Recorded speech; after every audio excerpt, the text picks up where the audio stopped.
الحمد للہ رب العالمین والعاقبۃ للمتقین والصلاة والسلام علی سیدنا المرسلین وعلی آلہ واصحابہ وأہل بیتہ اجمعین اما بعد اعوذ باللہ من الشیطان الرجیم بسم اللہ الرحمن الرحیم الم تر الی الذین خرجوا من دیارہم وهم الوف حذر الموت فقال لهم الله موتوا ثم احیاهم ان اللہ لذو فضل علی الناس ولكن اکثر الناس لا يشکرون صدق اللہ العظیم وصدق رسولہ النبی الامین المکین الکریم والحمد للہ رب العالمین۔ حضرات محترم، خطبہ کے بعد تمام حضرات کے سامنے دوسرے پارے کے 16ویں رکوع کی آیت کریمہ تلاوت کرنے کا شرف حاصل کیا۔ آئیے اس پر کچھ گفتگو ہو، اس سے قبل ہم تمام حضرات پیارے آقا صلی اللہ علیہ وسلم کی پیاری بارگاہ میں نعت پاک کی کچھ اشعار سنیں، اس سے قبل عقیدت و محبت کے ساتھ درود پاک کا نذرانہ پیش کریں اور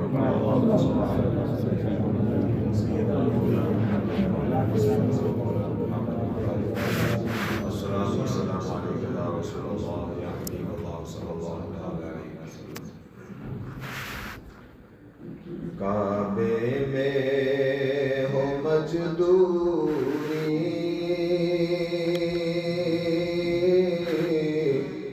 انعام مدینے میں،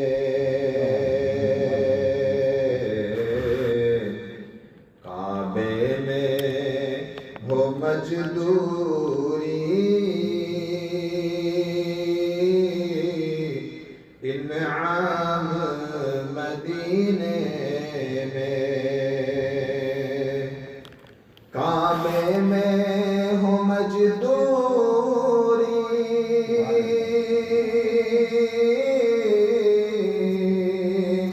انعام مدینے میں، مکے میں سویرا ہو اور شام مدینے میں، مکے میں سویرا ہو اور شام مدینے میں، اور کہہ دو یہ ہواؤں سے آہستہ قدم رکھے، کہہ دو یہ ہواؤں سے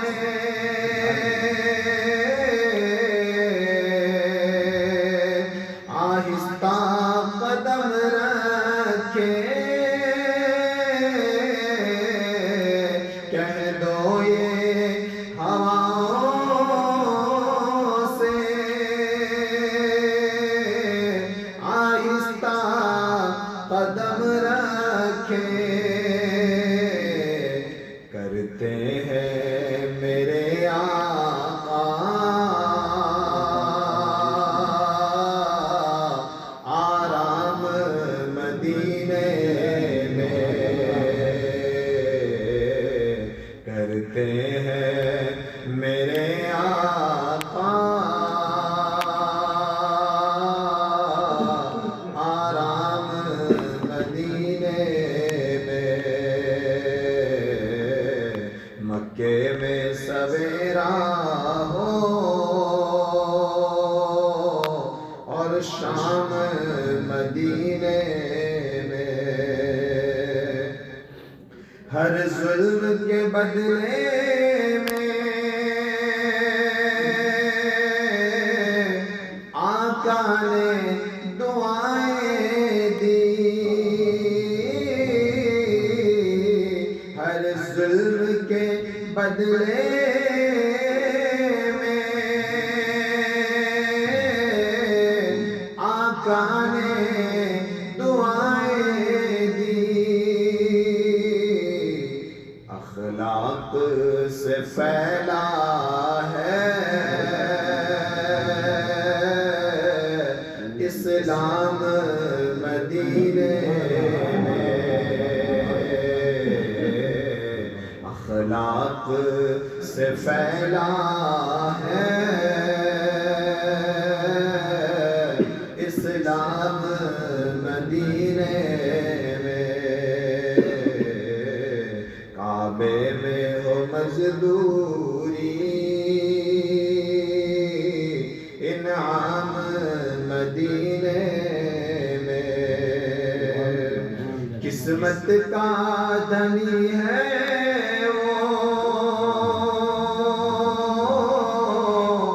جو جا کے گزارائے،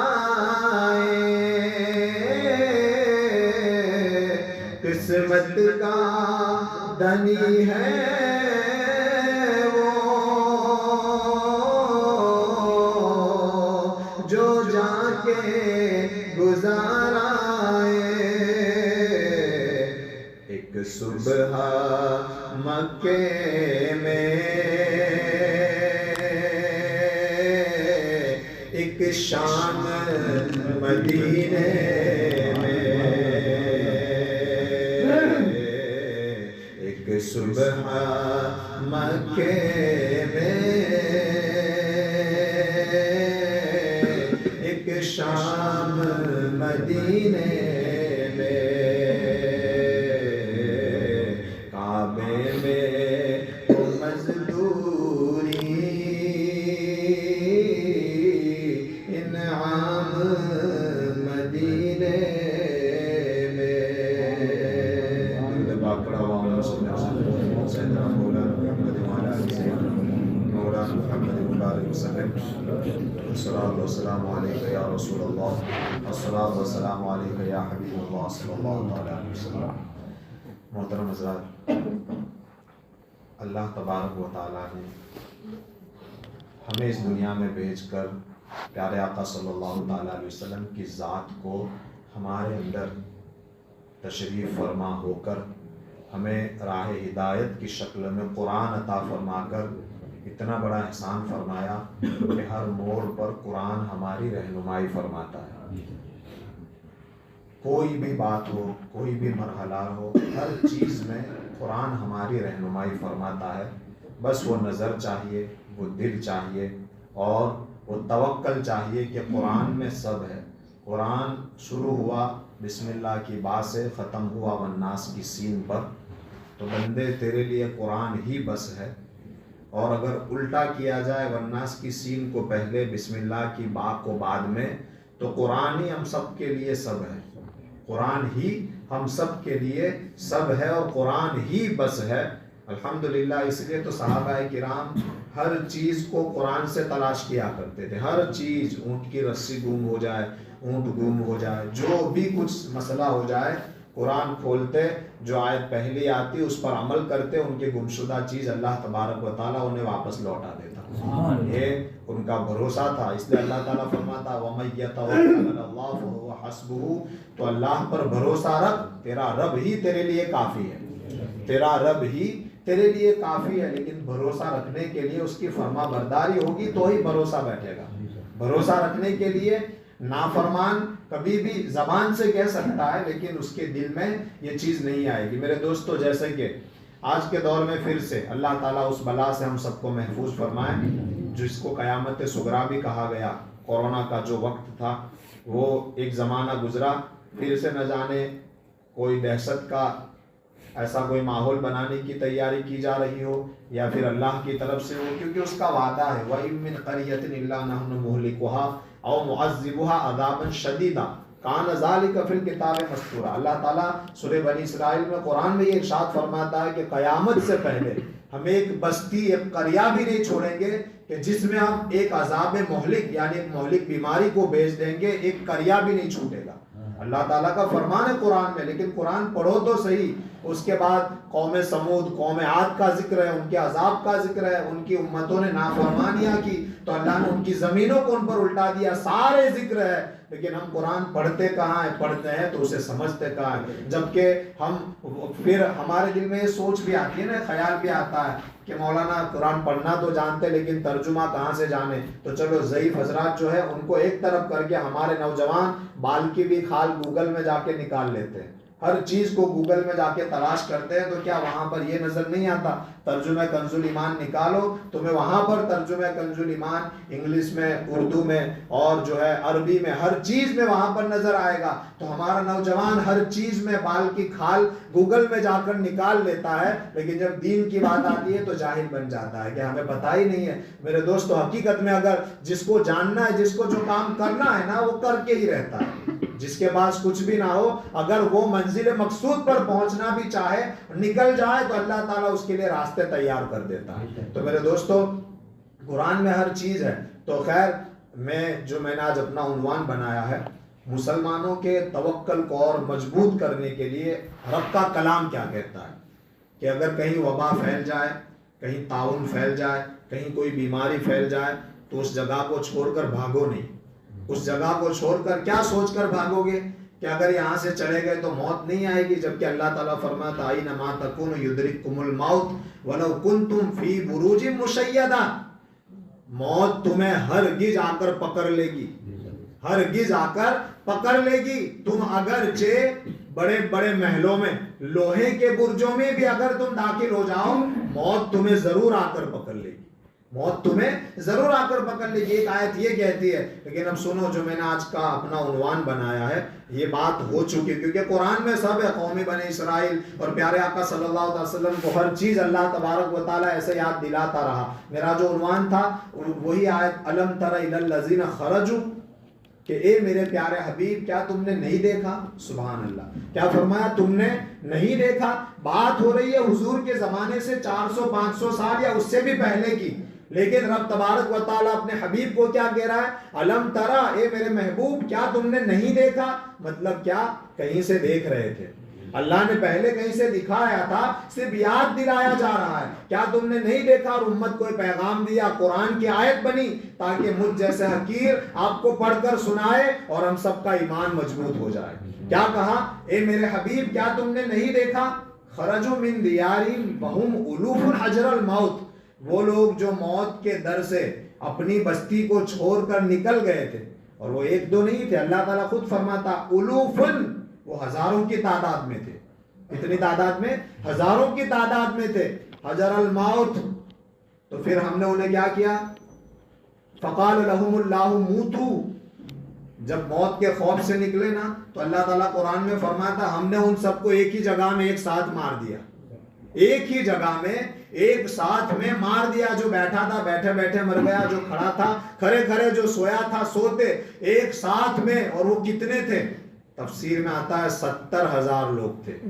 70,000 70,000 اتنے لوگ تھے ایک ساتھ میں اللہ نے مار دیا. میں تفسیر آگے بیان کرتا ہوں. پھر کیا کہا ثم احیاہم پھر ہم نے انہیں دوبارہ زندہ کیا. پھر ہم نے انہیں دوبارہ زندہ کیا. ان اللہ لذو فضل علی الناس بے شک اللہ تبارک و تعالیٰ کا لوگوں پر بہت بڑا فضل ہے. ولیکن اکثر الناس لا یشکرون لیکن اکثر لوگ اللہ تبارک و تعالیٰ کا شکریہ ادا نہیں کرتے. ہم کہاں کرتے ہیں صبح میں اٹھے ہم نے اللہ کی نعمتیں کھائی ابھی بھی کچھ کھا کے آئے کچھ کی باقی ہے گھر جا کر کھائیں گے کچھ شام کو کھائیں گے پیئیں گے پورا دن اس کے یہ آکسیجن کے سمندر سے آکسیجن ساری چیزیں اس کے اشیاء اس کے سورج اس کے چاند اس کی زمین اس کی دی ہوئی مال و دولت سے پورا نفع اٹھاتے ہیں. پھر بھی ہماری نمازوں کا ٹھکانہ نہیں. پھر بھی ہمارے گھروں میں قرآن کی تلاوت نہیں اپنے سے بڑوں کا ادب نہیں حضور کی سنت کا کوئی پاس نہیں اللہ کی فرما برداری پر کوئی ہمارا ذرہ برابر عمل بھی نہیں ہمیں فکر بھی نہیں. تو میرے دوستو یہ ناشکری ہوئی نا ناشکری ہوئی. اگر ایک انسان ہم پر ایک احسان کرتا ہے تو ہم اسے نہیں بھولتے کہ یار اس نے مجھ پر فلاں احسان کیا تھا. میرا رب روزانہ ہمیں زندگی دے کر احسان کرتا ہے کہ پیارے تجھے ایک اور دن دیا گیا ہے تیرے پاس اب بھی موقع ہے سچی توبہ کر لے اور میری بارگاہ کی طرف لوٹا. اگر تو سچی توبہ کر کے میری بارگاہ کی طرف لوٹ آیا تیرے گناہ سمندر کے زاگ کے برابر بھی ہوں گے پھر بھی میں رؤوف میں رحیم رب تیرے ہر گناہ کو معاف فرما دوں گا. لیکن میرے دوست ہم وہی پھر اپنے دن کو گزار کر بھول جاتے ہیں کہ ہم نے کئیوں کو اپنے کندھوں پہ اٹھا کر قبرستان پہنچایا ہے. اب کچھ لوگ مل کر ہمیں بھی پہنچائیں گے ایک دن آنا ہے. ہم بھول جاتے ہیں اور ہم روزانہ کچھ کچھ تھوڑی تھوڑی تیاری کرتے کہ ہاں پڑھوں گا، کل سے قرآن پڑھوں گا، کل سے نماز پڑھوں گا، میں سب کچھ گناہ چھوڑ دوں گا، لیکن وہ کل نہیں آتا، وہ پل آ جاتا ہے جس میں ہماری جنازے کی نماز ادا کی جاتی ہے۔ اللہ تعالیٰ ہمیں توبہ کی توفیق نصیب فرمائے۔ لیکن میرے دوستو، بات دراصل یہ تھی کہ اللہ تبارک و تعالیٰ نے یہ آیت کیوں نازل فرمائی؟ اب آئیے تفسیر میں۔ حضرت حزقیل علیہ السلام، جن کا نام آپ نے کبھی سنا ہو نہ سنا ہو، حضرت حزقیل علیہ السلام کی ایک قوم تھی، ان کا دوسرا نام ہے حضرت ذوالکفل۔ قرآن میں بھی ہے، 2 جگہ پر آپ کو نام کے ساتھ یاد کیا گیا، ایک سورۃ الانبیاء میں اور دوسرے سورہ صافات میں۔ وَإِسْمَاعِيلَ وَإِدْرِيسَ وَذُوالْكِفْلِ، اور اسماعیل اور ادریس اور ذوالکفل کا بھی ذکر کرو، اس لیے وَكُلٌّ مِّنَ الصَّابِرِينَ کہ سب کے صبر بہت زیادہ صبر کرنے والے تھے۔ تو یہ جو قوم تھی نا، جو واقعہ ہے بنی اسرائیل، وہ حضرت حزقیل علیہ السلام کی قوم تھی۔ ان کا نام حزقیل تھا، لیکن اللہ نے انہیں ذوالکفل کے نام سے کیوں نوازا؟ بات دراصل یہ ہے کہ 70 انبیاء کرام کو قتل ہونے سے، 70 انبیاء کرام کو شہید ہونے سے حضرت حزقیل علیہ السلام نے بچایا تھا کسی نہ کسی وجہ سے، تو ان کا نام ہو گیا ذوالکفل۔ ذوالکفل یعنی تالا لگانے والا۔ انہوں نے ان انبیاء کرام کی زندگی بچانے میں اسباب بنے، یعنی ان کی زندگیوں کو تالا لگایا کہ انہیں کوئی مار نہیں سکتا، ان کو شہید ہونے سے بچایا، تو انہیں قرآن نے ذوالکفل کا لقب عطا فرمایا کہ یہ ذوالکفل ہے، یہ تالے والے ہیں، انہوں نے 70 انبیاء کرام کو شہید ہونے سے بچایا ہے۔ لیکن ان کا نام ہے حضرت حزقیل علیہ السلام، یہ حضرت عیسیٰ علیہ السلام کے خلیفاؤں میں سے ہے۔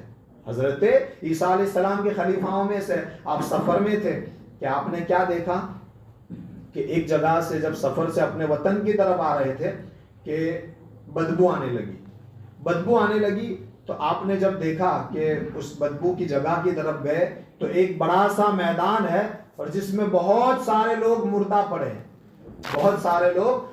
پڑے، کچھ نشانیاں دیکھی تو رو پڑے، عرض کی مولا یہ تو میری امت ہے، یہ تو میرے امتی ہے، یہ میرے علاقے کے رہنے والے لوگ، انہیں موت آ گئی۔ تو اللہ تبارک و تعالیٰ نے ارشاد فرمایا، حزقیل سنو، یہ موت کے خوف سے اپنے گھروں سے نکلے تھے، طاعون میں مر نہ جائے اس لیے اپنے گھروں سے نکل گئے تھے، کہیں اور جائیں گے تو محفوظ ہو جائیں گے، کہیں اور جائیں گے ہمیں موت نہیں آئے گی۔ تو پھر تفسیر میں آتا اللہ تعالیٰ فرماتا، اے حزقیل میرے نبی سن، میں نے اپنے فرشتے کو بھیجا جس نے پہاڑی کے پیچھے چٹان ہے، ہم نے حکم دیا کہ فرشتے وہاں سے آواز کر، اس فرشتے نے ایسی خوف زدہ آواز نکالی کہ اس کی آواز سنتے ہی سارے کے سارے اپنی روح کو خدا کے حوالے کر بیٹھے، سب کے سب 70,000۔ لیکن اللہ تعالیٰ فرماتا، حزقیل سن، میں نے ان سب کے جسموں کو درندوں سے، پار کھانے والے جانوروں سے محفوظ رکھا ہے۔ سبحان اللہ۔ اب ان کے جسم سے گوشت تو گل چکا تھا، ہڈیاں بھی بکھر چکی تھی، لیکن میرے رب کی شان دیکھو، کوئی چار دیواری نہیں تھی اور چٹیل میدان تھا، اس کے ارد گرد پہاڑیاں تھی، جنگلات تھے، جانور تھے، لیکن میرے رب نے جب مردہ لوگوں کو بھی محفوظ فرمایا تو جن کے ہاتھ پیر سلامت ہے وہ کسی اور سے نہ ڈرے، اگر خدا کا خوف ہوگا تو اللہ تعالیٰ انہیں زندگی میں بھی محفوظ فرمائے گا۔ جب مردہ ہونے کے بعد جانوروں سے محفوظ فرماتا ہے، جیسا کہ حضرت حزقیل سے فرمایا کہ میں نے درندوں سے ان کے جسموں کو محفوظ فرمایا ہے، تو پھر تو کیا چاہتا ہے؟ حضرت حزقیل نے رو کر دعا کی، مولا یہ تو میرے علاقے کے لوگ ہیں، میرے امتی ہے، اگر میں واپس گیا، میرے دوسرے امتیوں نے اگر مجھ سے پوچھا کہ اتنے لوگ مر گئے تم نے کچھ نہیں کیا تو میرے مولا میں کیا جواب دوں گا؟ تو رب تبارک و تعالیٰ نے پوچھا کیا چاہتا ہے؟ سبحان اللہ۔ تو عرض کی مولا میں ان کی زندگی چاہتا ہوں، تاکہ میں انہیں یہاں سے زندہ لے کر جاؤں۔ تو پھر اللہ تبارک و تعالیٰ نے ارشاد فرمایا، دعا کر اور ان کو حکم دے کہ ہڈیاں آپس میں جڑ جاؤ، تمہیں اللہ کا حکم ہے۔ اللہ چاہتا تو ڈائریکٹ کہہ سکتا تھا نا، لیکن اللہ نے اسباب بنایا۔ یہ کس کا مقام ہے؟ جن کے صدقے میں ان کو نبوت ملی، تو جب وہ عرض کرے، وہ ارشاد فرمائے ہڈیوں جڑ جاؤ، تمہیں اللہ کا حکم ہے، تو پھر میرے آقا اگر حشر میں فرمائیں گے کہ اے میرے مولا یہ میرے امتی ہے، یہ میرے امتی ہے. رب پوچھے گا کیا چاہتا ہے, تو میرے آقا نے ارشاد فرمایا نا وَلَسَوْفَ يُعْطِيكَ رَبُّكَ فَتَرْضَىٰ, میرے رب نے مجھ سے وعدہ کیا ہے کہ محبوب ہم تمہیں ضرور ضرور راضی کریں گے اور اتنا دیں گے کہ تم راضی ہو جاؤ گے. تو میرے آقا نے ارشاد فرمایا میں اس وقت تک راضی نہیں ہوں گا جب تک کہ میرا ایک ایک امتی یعنی مومنین مومنات مسلمین مسلمات جنت میں داخل نہ ہو جائے. ڈھونڈا ہی کرے صدر قیامت کے سپاہی وہ کس کو ملے جو تیرے دامن میں چھپا ہو. یا رسول اللہ صلی اللہ علیہ وسلم, تو حضرت حزقیل کو حکم ہوا حزقیل تم حکم دو, اللہ کا حکم ہے ہڈیاں آپس میں جڑ جاؤ. تو حضرت حزقیل علیہ السلام نے جب حکم دیا تو 70,000 جو مردے تھے سب کی ہڈیاں یعنی جس کا جو جسم تھا اس کے ساتھ جڑنے لگی.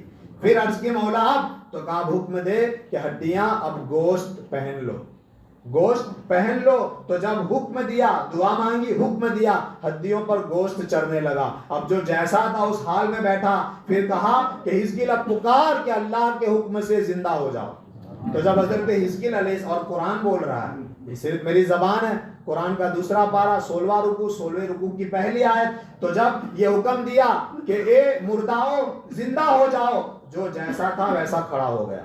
سبحان اللہ. 70,000 لوگوں نے, اللہ کا قرآن کہتا ہے نا فقال لهم اللہ موتو, ہم نے ان سے کہا مر جاؤ تو سب کے سب مر گئے. ثم احیاہم, پھر ہم نے انہیں زندہ فرمایا, پھر ہم نے انہیں زندہ فرمایا. یہ ساری چیزیں اللہ تبارک و تعالیٰ نے عطا فرمائی. لیکن ایک بات سنو, وہ سب کے سب یہودی تھے یعنی بنی اسرائیل میں پیدا ہوئے تو یہودی کہے گئے. تفسیر میں آتا ہے کہ انہیں زندگی تو ملی لیکن ان کے جسموں سے وہ بدبو آتی رہی جو مردہ جسموں میں سے آتی ہے. اور پھر تفسیر میں آتا ہے کہ آج بھی ان کی نسلوں کے جو یہودی زندہ ہے, جو ابھی ان کی نسلیں چل رہی ہے, وہ کتنے بھی گورے چٹے ہو جائے, کتنے بھی اچھے صابن سے نہا لے, کتنی بھی اچھی اسپرے ڈال لے, ان کے جسموں سے وہی بدبو کا اثر ابھی بھی ان کے جسموں میں باقی ہے. یہ اللہ تبارک و تعالیٰ کا پاور ہے میرے دوستو. لیکن ہمیں ایک ذہن مل رہا ہے کہ کہیں بھی کچھ بھی ہو جائے ہمیں اس جگہ کو موت کے در سے نہیں چھوڑنا ہے. ہاں یہ بات ہے کہ اگر وبا پھیل گئی جیسے کہ اس وقت ہوا تھا کہ بھئی بازار بند ہے, تجارت بند ہے, کاروبار بند ہے, نوکری بند ہے, تو اگر کوئی گاؤں کا دیہات کا رہنے والا ہے اپنے دوسرے علاقے سے آئے یہ نیت لے کر کہ بھائی میں اپنے گاؤں چلا جاؤں ایسے بھی کچھ ہے نہیں, میں اپنے ماں باپ کے پاس چلا جاؤں ایسے بھی کوئی کاروبار ہے نہیں, تو اس میں کوئی گناہ نہیں. لیکن اللہ دل کی نیتیں دیکھتا ہے. اگر زبان پر وہ ہے اور دل میں وہ ہے جو اللہ جانتا ہے, تو اللہ تبارک و تعالیٰ تو اس زبان سے کوئی لینا دینا نہیں, اس کی نظر تو دلوں پر ہوا کرتی ہے. اللہ تبارک و تعالیٰ ہمیں بہترین توکل رکھ کر جینے کی نیک توفیق عطا فرمائے. لیکن میرے دوستو ہمارے پاس عمل ہے کہاں, عمل کہاں ہے؟ کتنے بھی لوگ, میں ہر جمعہ کو کہتا ہوں, اتنی لمبی رات ایک ایک ڈیڑھ دو بجے تک ایسے ہی ٹھنڈ میں گزار دیتے ہیں, اور فجر کی نماز میں ٹھنڈ لگنے لگتی ہے کہ نہیں یار وضو کیسے کرے, یہ کیسے کرے, وہ کیسے کرے. تو اس وقت وہ شیطان کے پیروکار ہو جاتے ہیں. پھر ہم کہتے ہیں کہ غلام ہے, غلام ہے, غلام یہ رسول ہے, غلام یہ رسول میں موت بھی قبول ہے. ارے تو پہلے غلام یہ رسول میں فجر کی نماز کے لیے اٹھ تو جا, پہلے وضو تو کر لے ٹھنڈے پانی سے, پھر تو آ کے نماز پر پھر تیرا نعرہ لگا, تیرے نعرے میں بھی اللہ تبارک و تعالیٰ برکت عطا فرمائے گا. لیکن ہمارے اندر وہ جذبہ ہے کہ اللہ کرے وہ جذبہ ہم میں شامل ہو جائے. نہ نماز ہے, نہ سرکار کی ذرہ برابر سنتوں کی ہمارے پاس پیروی ہے, اور ہم کہتے یہ کر دیں وہ کر دیں. میرے دوستو یہ اس مہینے میں رفیق مزار اور یار غار حضرت ابوبکر صدیق رضی اللہ تعالیٰ عنہ کی وصال آتی ہے 22 جمادی الاخری. ہے کون جنہیں آقا نے بار بار ارشاد فرمایا ابو بکر تو جنتی ہے, تو جنتی ہے. بلکہ یہاں تک میرے آقا نے ارشاد فرمایا دنیا میں جن لوگوں نے مجھ پر اور اسلام پر احسان کیا تھا میں نے سب کا بدلہ چکا دیا, لیکن ابو بکر کو میں اس کا بازو پکڑ کے رب کی بارگاہ میں عرض کروں گا مولا یہ ابو بکر ہے جس کا بدلہ تو آخرت میں دے, اس کا بدلہ تو آخرت میں دے. وہ ابو بکر کہ جن پر میرے آقا بھی فخر فرمائے کہ میرے 2 وزیر آسمانوں میں 2 وزیر زمین پر, آسمانوں میں حضرت جبریل حضرت میکائیل, اور کہا 2 وزیر زمین پر, ایک حضرت ابو بکر ایک حضرت عمر. اور یہاں تک ارشاد فرمایا کہ جب حشر میں اٹھوں گا تو میرا حال یہ ہوگا کہ میرے ایک ہاتھ میں ابو بکر کا ہاتھ ہوگا, دوسرے ہاتھ میں عمر کا ہاتھ ہوگا. وہ حضرت ابو بکر صبح سویرے جب چڑیا بولتی ہے نا, چڑیا چہچہاتی ہے, کتنا اچھا لگتا ہے. حضرت ابو بکر اس چڑیا کی چہچہات سن کر رو پڑے. کسی نے عرض کیا امیر المومنین کس بات پر رونا آیا؟ ارشاد فرمایا کاش میں انسان ہونے کے بجائے یہ چڑیا ہوتا. اللہ اکبر. مقام یہ کہ وہ 10 جن کو جنت کا مجدہ ملا، اس مبارک جماعت پہ لاکھوں سلام، سب سے اول نام ابو بکر کا. لیکن فکر آخرت یہ کہ کہتے کاش میں چڑیا ہوتا. پوچھنے والے نے عرض کی حضرت کس وجہ پر؟ کہا اس لیے کہ حشر کے دن اسے تو مٹی بنا دیا جائے گا، لیکن ابو بکر کی کیا مجال کہ رب کی بارگاہ میں کھڑا ہو پائے. اللہ اکبر. جو اتنا بڑا مقام رکھے، انہیں فکر آخرت اتنی بڑی، اور مجھے اور آپ کو زندگی کا اتنا بھی بھروسہ نہیں، اور ہمارے پاس ذرہ برابر عمل بھی نہیں، پھر بھی نہ جانے ہم کون سے نشے میں گم رہے، نہ جانے ہم کون سے نشے میں دھت ہے. نہ نمازیں ہیں، نہ روزے ہیں، نہ زکوٰۃ ہے، اور گالی گلوچ اتنی زیادہ، فحش کلامی اتنی زیادہ، ظلم اور جبر اتنا زیادہ کہ ہمارے جیسا کوئی ہے ہی نہیں. میرے دوست، ہمارا کفن بھی بازار میں آ گیا ہوگا، لیکن ہمیں ابھی بھی اتنی اکڑ ہے، اور ہمیں ابھی بھی اتنی بے خوفی ہے جیسے قبر میں جانا ہی نہیں. میرے دوست، تو ہم تو وہ ہو گئے ہیں نا کہ صبح میں اگر چائے نہ ملے تو ہم پاگل ہو جائے، لیکن ہمیں نمازوں کی ذرہ برابر فکر نہیں. چائے نہ ملنے پر ہم اپنے آپ کو اتنا اتنی فکر لاحق کر لیتے، کاش چائے مل جاتی. اگر اتنی بھی طلب نماز کی ہوتی نا تو اللہ تبارک و تعالی ہم پر بہت زیادہ رحم و کرم کی بارش برساتا. اور بے شک وہ تو فرماتا ہی، اس کا فرمان ہے کہ ان اللہ لذو فضل علی الناس، بے شک اللہ تبارک و تعالیٰ کا لوگوں پر بہت بڑا فضل ہے. اور کتنا بڑا فضل ہے کہ بادشاہ ہارون رشید کو جب حج کے لیے جا رہے تھے، سننے جیسی بات ہے، توجہ سے سنیں، کیونکہ آج ہمیں اللہ نے اتنا عطا فرمایا ہے، لیکن ہم اپنے سے اوپر والوں کو دنیا میں دیکھ رہے ہیں، اس کے پاس اتنا، میرے پاس اتنا کیوں. ارے اپنے سے نیچے والے کو دیکھنا کہ آج اتراکھنڈ کی سرزمین پر کتنے لوگ بے گھر اور بے چھت ایسے بیٹھے اتنی ٹھنڈ میں. یہ ٹھنڈ تو کچھ نہیں اس ٹھنڈ کے سامنے، اس سردی کے سامنے ایسے بیٹھے. آج ہم ہمارے گھروں میں کمبل اوڑھ کر نرم نرم گدے پر سوئے. کبھی محسوس بھی کرو کہ ان پر کیا گزرتی ہوگی. کیا اللہ کا انعام نہیں ہے ہم پر؟ ہے کہ نہیں؟ لیکن اللہ تبارک و تعالی ہر قوم کو موقع دیتا ہے. وہ نعمت کا اگر اسے شکریہ ادا کرنے کی توفیق نہیں تو اللہ تعالیٰ اس نعمت کو بہت جلد چھین لیتا ہے. اور ہمارے بھائیوں کے لیے دعا کرے کہ اللہ تبارک و تعالیٰ انہیں یہاں بھی بہترین گھر عطا فرمائے اور جنت میں بھی بہترین محل عطا فرمائے. ہمارے پاس اتنی نعمتیں ہیں، لیکن اللہ اکبر، ہم دنیا میں اتنے دھت ہیں اور دنیا کی دھن میں ایسے رچے پچے ہیں کہ ہم بس دنیا دنیا کرتے ہیں. اللہ نہ کرے کہ ہمیں دنیا کرتے موت آئے، نہیں تو وہ اخروی زندگی کا ہمارا کیا حال ہوگا. اللہ تبارک و تعالی ہمارے حال پر رحم فرمائے. بادشاہ ہارون رشید اتنے خدا رشیدہ انسان اور اتنے علماء نواز انسان حج کے لیے جا رہے تھے یا حج سے آ رہے تھے تو حضرت بہل الدانا سے ملاقات ہوئی. تو عرض کی حضرت مجھے کوئی نصیحت کرے. تو حضرت بہل الدانا نے پوچھا کہ ہارون رشید بتاؤ تمہاری بادشاہت کی قیمت کتنی ہے؟ تو کہا پتہ نہیں، آپ بتائیے. آپ نے فرمایا 1 گلاس پانی. کتنی؟ 1 گلاس پانی جو ہے. یہ خلافت عباس سے آگے بہت بڑے بادشاہ ہارون رشید، اور کتنی بڑی بادشاہت. پھر بھی حضرت بہل الدانا نے کیا جواب دیا؟ تمہاری بادشاہت کی قیمت صرف 1 گلاس پانی. تو پوچھا وہ کیسے؟ مسکرایا ہارون رشید، یہ تو مجذوب ہے، لیکن یقین تھا کہ اللہ کا ولی بھی ہے.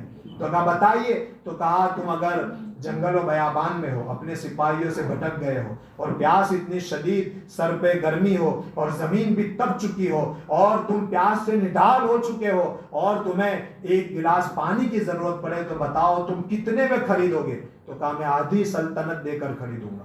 کیا کہا؟ آدھی سلطنت دے کر خریدوں گا. آپ مسکرائے. کہا ٹھیک ہے. اب وہی پانی جو ٹھنڈا تم نے حلق سے اتارا، جب پیٹ میں گیا، اب وہ پیشاب کی شکل میں تیار ہوا اور تمہاری پیشاب رک گئی، اور کوئی طبیب آیا، تم نے ہر چند کوشش کی لیکن پیشاب نہ ہوئی، وہ پانی باہر نہ نکلا. تو کوئی طبیب آیا جس نے کہا میں ایسا نسخہ جانتا ہوں کہ میں بتا تو دوں تمہیں ابھی کے ابھی پیشاب ہو جائے گی، لیکن اس کے نسخے میں آدھی سلطنت چاہتا ہوں. تو کیا کرو گے؟ کہا میں دے دوں گا. تو کہا ہو گیا نا 1 گلاس پانی تمہاری سلطنت کی قیمت.